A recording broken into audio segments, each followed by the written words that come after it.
Hello everyone, मैं नेहा साहनी लेकर आई हूँ आपके लिए बिजनेस स्टडीज़ की एक नई वीडियो। और वीडियो में हम पढ़ेंगे यूनिट 2 ऑफ बिजनेस स्टडीज़, जिसका नाम है प्रिंसिपल्स ऑफ मैनेजमेंट। देखिए, आपने पिछले चैप्टर में पढ़ा है कि मैनेजमेंट के बहुत सारे फंक्शंस होते हैं। और वो फंक्शंस कौन से थे? Planning, organising, staffing, directing and controlling. आप लोगों ने 5 फंक्शंस के बारे में पढ़े थे। और ये 5 फंक्शंस किस लिए बनाए जाते हैं? ऑर्गेनाइजेशन का गोल अचीव करने के लिए। क्योंकि ये जितने भी फंक्शंस हैं, मैनेजमेंट का काम क्या चाहती है कि ऑर्गेनाइजेशन का गोल अचीव हो जाए। और वो गोल कैसे अचीव हो? अफेक्टिवली अचीव हो, है ना। और अफेक्टिवली कैसे अचीव होगा? जब ऑर्गेनाइजेशन इन प्रिंसिपल्स का यूज करता है। ये प्रिंसिपल्स जो हैं मैनेजमेंट के, ये ब्रॉड होते हैं, बहुत बड़े हैं, ब्रॉड हैं। और ये क्या है? एक ऑर्गेनाइजेशन के लिए, एक मैनेजमेंट के लिए ये जनरल गाइडलाइंस हैं। ये जनरल गाइडलाइंस क्यों बनाई जाती हैं? ये जनरल गाइडलाइंस इसीलिए हैं क्योंकि मैनेजमेंट के जो प्रिंसिपल्स हैं वो ये सिखाते हैं कि अगर ऑर्गेनाइजेशन में हमें कोई डिसीजन लेना है और बिहेवियर कैसा होना चाहिए, मैनेजमेंट का, मैनेजर का बिहेवियर एक ऑर्गेनाइजेशन में कैसे होना चाहिए, वो हमें ये सिखाता है प्रिंसिपल्स ऑफ मैनेजमेंट। यानी कि हम कह सकते हैं कि प्रिंसिपल्स ऑफ मैनेजमेंट क्या है? एक प्रैक्टिकल गाइडलाइंस है। जनरल गाइडलाइंस मतलब सबके लिए गाइडलाइंस है, ऑर्गेनाइजेशन में जो भी लोग काम कर रहे हैं।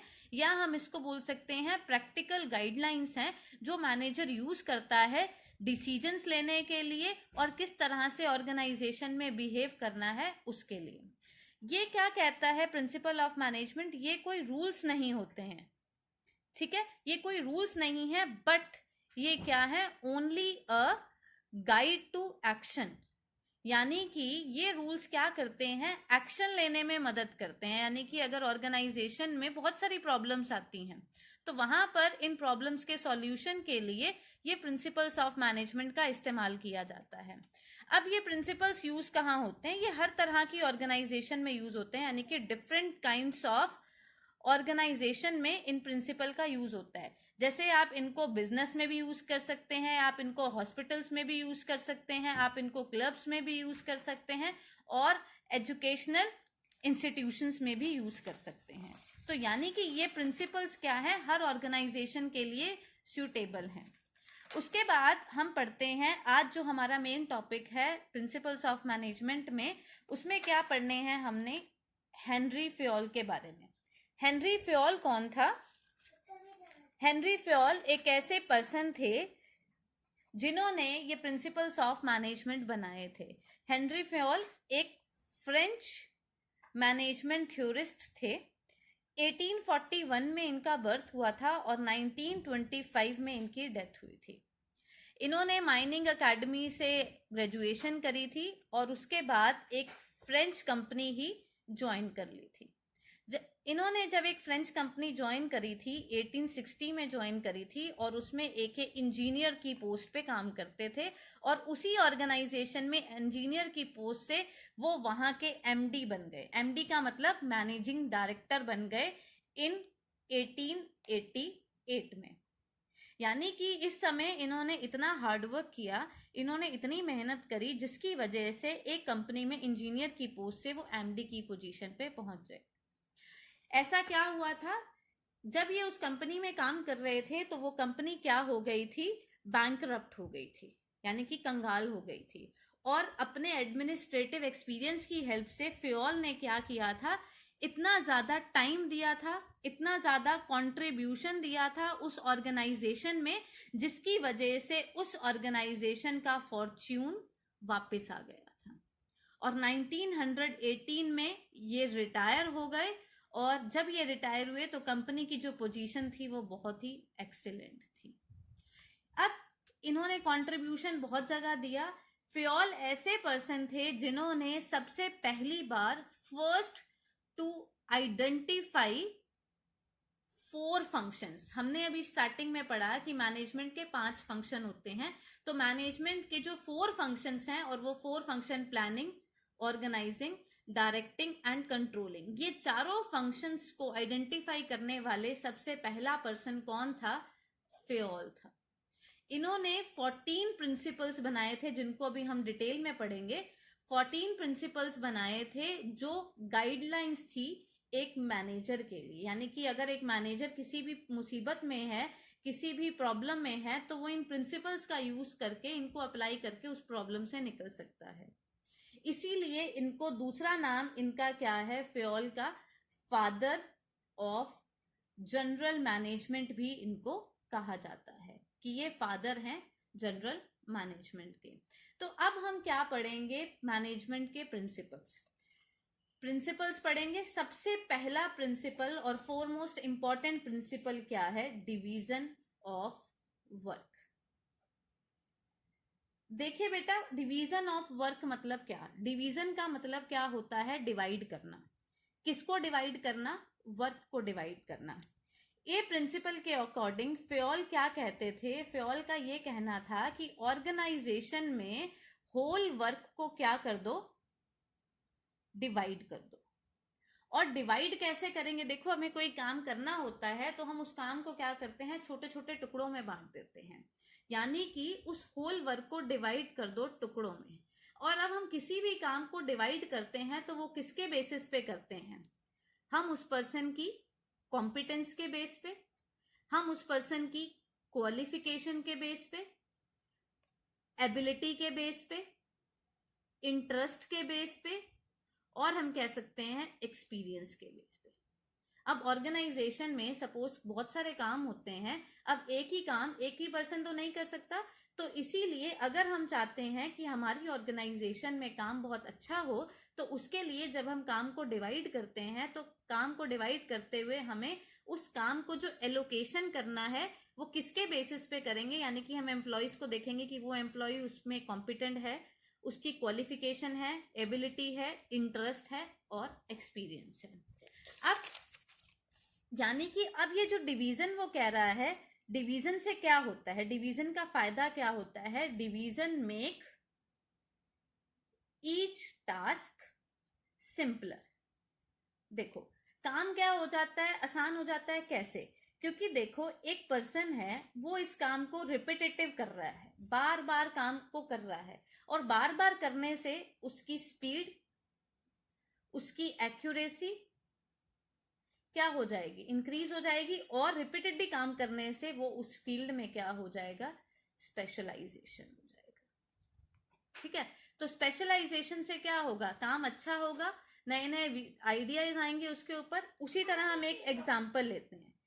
इस एग्जाम्पल में क्या है, जैसे आप देखते हो बैंक में बहुत सारे काम होते हैं, बहुत सारे ऑपरेशंस होते हैं, कैश को कलेक्ट करना, पेमेंट करनी, ठीक है, चेक बुक इशू करनी, आप देखते हो बहुत सारे लोग होते हैं और बहुत सारे काम होते हैं, और हर काम को डिफरेंट डिफरेंट पर्सन कर रहे होते हैं, कि ये इसका डिपार्टमेंट है, ये वो देखेगा, ये वो देखेगा। तो जिससे काम क्या होता है, जल्दी होता है, क्विकर होता है, बेटर होता है, और क्या हो जाता है, काम सिंपलर हो जाता है। तो ये था हमारा first principle, division of work. अब इसके एडवांटेजेस क्या होंगे डिवीजन ऑफ वर्क से, सबसे पहला एडवांटेजेस, स्पेशलाइजेशन आ जाएगी, और दूसरा वर्क बिकम सिंपलर। ठीक है, अब डिसएडवांटेज क्या होंगे इसके, स्पेशलाइजेशन लैक हो जाएगी, कमी हो जाएगी, क्योंकि अगर वही काम रिपीटेडली नहीं करेगा, कभी उसको हमने कोई काम दे दिया, कभी कोई काम दे दिया, तो स्पेशलाइजेशन नहीं आएगी। वेस्टेज होंगी रिसोर्सेज की, वेस्टेज होगा टाइम का, वेस्टेज होंगे एफर्ट्स के। तो ये था हमारा फर्स्ट प्रिंसिपल। सेकेंड प्रिंसिपल हमारा है authority and responsibility. Authority and responsibility क्या होता है, अथॉरिटी एंड रिस्पॉन्सिबिलिटी का मतलब क्या है, इस प्रिंसिपल के अकॉर्डिंग एक ऑर्गेनाइजेशन में अथॉरिटी और रिस्पॉन्सिबिलिटी दोनों में क्या होना चाहिए, बैलेंस होना चाहिए। ठीक है, यानी कि अथॉरिटी का मतलब क्या होता है, अथॉरिटी मीन्स किसी के पास राइट है टू गिव ऑर्डर्स देने का। ठीक है, और ऑर्डर किसको देते हैं, वो सबऑर्डिनेट्स को। ठीक है, और रिस्पॉन्सिबिलिटी क्या होती है? रिस्पॉन्सिबिलिटी एक ड्यूटी होती है किसकी? Which a subordinate is expected to perform. ठीक है, यानी कि अथॉरिटी के साथ साथ रिस्पॉन्सिबिलिटी भी चलती है। तो इसीलिए ऑर्गेनाइजेशन में अथॉरिटी और रिस्पॉन्सिबिलिटी दोनों को बैलेंस करना चाहिए, यानी कि दोनों में क्या होनी चाहिए? पैरिटी होनी चाहिए। तो अथॉरिटी दो तरह की होती है। अथॉरिटी टू टाइप्स की होती है, टू टाइप्स की। एक होती है ऑफिशियल अथॉरिटी और दूसरा होता है हमारा पर्सनल अथॉरिटी। ऑफिशियल अथॉरिटी क्या है? Authority to command. ठीक है, पर्सनल अथॉरिटी का मतलब क्या है कि वो उस पर्सनल की, उस इंडिविजुअल मैनेजर की अथॉरिटी है कि उसे वो काम करना। ऑफिशियल का मतलब उसने कमांड दे दी किसी और पर्सन को कि आपको ये काम करना है। लेकिन पर्सनल अथॉरिटी, जैसे हमारी पर्सनल रिस्पॉन्सिबिलिटी है कि हमें पढ़ाई करनी है, वो पर्सनल अथॉरिटी होगी। ऑफिशियल, आपके टीचर ने आपको ऑर्डर दिया, आपको अथॉरिटी दी, आपको ये काम करना है। ठीक है, तो ऑर्गेनाइजेशन में क्या होता है? मैनेजर्स को अथॉरिटी के साथ साथ रिस्पॉन्सिबिलिटी भी निभानी पड़ती है। उसके बाद इसके आते हैं एडवांटेजेस और डिसएडवांटेजेस। फर्स्ट एडवांटेज क्या है? अगर हम अथॉरिटी और रिस्पॉन्सिबिलिटी को पूरी तरह से निभाते हैं तो इससे क्या होगा? Prevent misuse of authority. ठीक है, और easy to fix responsibility. Responsibility fix करना आसान हो जाएगा। जैसे एक फॉरमैन को, एक ऑर्गेनाइजेशन में फॉरमैन को रिस्पॉन्सिबिलिटी दी, आपको पर डे में 50 यूनिट्स प्रोड्यूस करनी है। ठीक है, अब उसको ये तो दे दिया, then he must be given requisite authority भी दे दी कि आपको ये टारगेट अचीव करना है। अगर उसको हम अथॉरिटी नहीं देंगे कि रॉ मटेरियल खरीद लो, then he could not be balanced. यानी कि अगर किसी पर्सन को आपने, एक टीचर ने एक स्टूडेंट को कहा कि बेटा चार्ट लेकर आना, ठीक है, अब वो चार्ट लेके आने के लिए उसको अथॉरिटी तो दे दी, लेकिन उसको ये नहीं बताया कितने का लेके आना है, कब तक लेके आना है, ये नहीं बताया। तो वो क्या है? बैलेंस नहीं कर पाया। उस अथॉरिटी जो उसको दी थी वो रिस्पॉन्सिबिलिटी नहीं निभा पाया। तो दोनों चीजें बैलेंस होनी चाहिए। अब इसके डिसएडवांटेज क्या है? अगर रिस्पॉन्सिबिलिटी एक्सीड कर देती है अथॉरिटी को, द सबऑर्डिनेट परफॉर्म ही नहीं कर पाता ड्यूटी को। Subordinate can't perform duty.